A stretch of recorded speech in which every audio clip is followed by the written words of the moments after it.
Ayun, ang katakot na.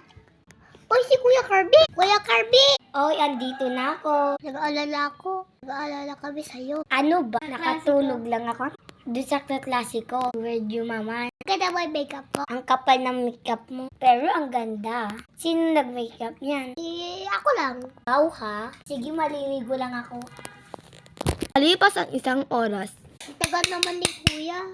Na ako sa labas. Ang lamig. Lamig ng tubig dito. Kuya, nabalitaan mo na ba yung aswang? Oo nga. Kita ko yung isang araw. Pangit naman guys. Oo nga Kuya, pero matutulis na yung kamay ngayon. Pulis ang ngipin. Takot yung mata. Bukol yung buhok. Mag-ingat kayo. Oo nga, nakakatakot siya, grabe. So, ibulbul kasi yung buhok mo eh. Hindi naman Kuya. Ay, kamukha mo kasi. Kaya, Pangan. ang part 4.